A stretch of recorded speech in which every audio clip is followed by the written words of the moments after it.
श्रवश्रवश्रवं ज्येष्ठराज्यं ब्राह्मणं ब्राह्मणास्तुतः आनश्रण्वन्नोदीशिरादनं श्रीमहागणाधिपतिदेवताभ्यो नमः।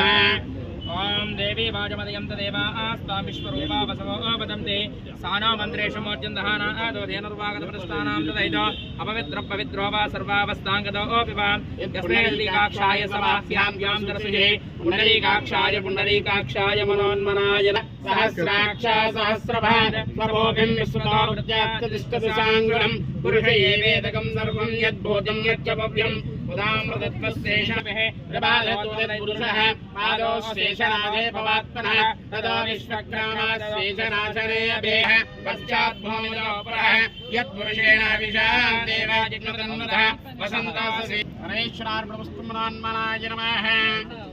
ॐ नमः रामदेवताभ्यो नमः। श्री गुरुभ्यो नमः। हरिः ओं। सर्वमंगलमांगल्ये शिवे सर्वार्थसाधिके शरण्ये त्र्यंबके देवी नारायणी। शादीखाना में ट्रेन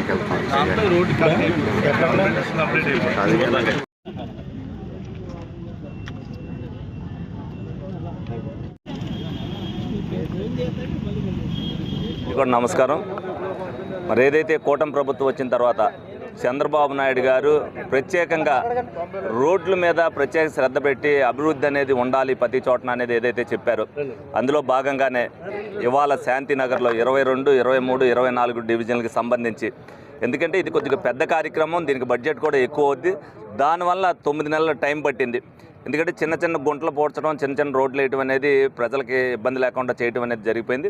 కానీ ఇదేదైతే సీసీ రోడ్డు వేయాలని నిర్ణయం చేసుకున్నామో ఇక్కడ కూడా అత్యధికంగా మరి ప్రజలు అనేక మంది ఇక్కడ అందరూ కూడా నివసిస్తుంటారు. ఈ కాలనీకి కూడా మరి అది అత్యంత ప్రాధాన్యత ఉంది.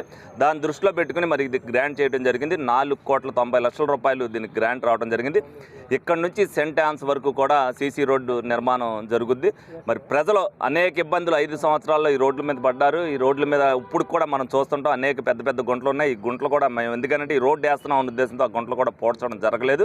మరి చంద్రబాబు నాయుడు గారు, పవన్ కళ్యాణ్ గారు వచ్చిన తర్వాత ప్రత్యేకంగా స్పెషల్ డ్రైవ్ల కింద అనేక రోడ్లు మేము పెడతాం జరిగింది. అందులో భాగంగానే ఈ రోడ్లను కూడా మరి గ్రాంట్ చేయమని కోరగా మరి ఫస్ట్ దాంట్లోనే దీన్ని గ్రాంట్ చేసినందుకు వాళ్ళందరికీ ధన్యవాదాలు తెలుపుతూ మరి ప్రజలు కూడా ప్రతిదీ కూడా సద్వినియోగం చేసుకోవాలి. మేము వేయటంతోనే మా పని అయిపోదు, దాన్ని బాధ్యతతో చూసుకోవాల్సిన బాధ్యత ప్రజలకు కూడా ఉంటుంది. పరిశుభ్రతని ఉన్నించాలని ఏ విధంగా చెప్తున్నాం, రోడ్ల విషయంలో కూడా పంపులు వేసుకునేటప్పుడు కానీ వీటి దగ్గర కానీ ఎక్కడా కూడా ఏ విధమైన ఆటంకం కలగకుండా చూడవలసిన బాధ్యత ప్రజల మీద కూడా ఉంది. మీరు మున్సిపాలిటీ వారికి చెప్తే వాళ్ళ అధికారులు చర్యలు తీసుకుని రోడ్డు డ్యామేజ్ అవ్వకుండా చేసే బాధ్యత వాళ్ళు తీసుకుంటారు. అదన్నీ కూడా దీంట్లో ఈ రోడ్లు రావడంలో ఆర్ఎండ్బి అధికారులు కానీ అలాగే మున్సిపల్ అధికారులు కానీ దీని మీద ప్రత్యేకంగా ఒక 20 రోజులు స్పెషల్ డ్రైవ్ చేశారు. ఎందుకంటే 9 మీటర్లు వేద్దామని చెప్పి ప్రత్యేకంగా చూసాం. కానీ దీంట్లో స్తంభాలు ఎక్కువ మార్చవలసిన 64 స్తంభాలు మార్చవలసి వస్తుంది. దానికి ఇంచుమించుగా బోలంతా దానికి కూడా ఖర్చు అవుతుంది, అలాగే లేట్ అయిపోద్దని ఉద్దేశంతో దాన్ని ఉద్దేశించుకుని 7 మీటర్ల రోడ్డునే మరి చివరి వరకు కూడా సెంట్ యాన్స్ వరకు కూడా నిర్మించడం జరుగుతుంది. అటువంటి అయినా కూడా ఏ ఇబ్బంది లేదు.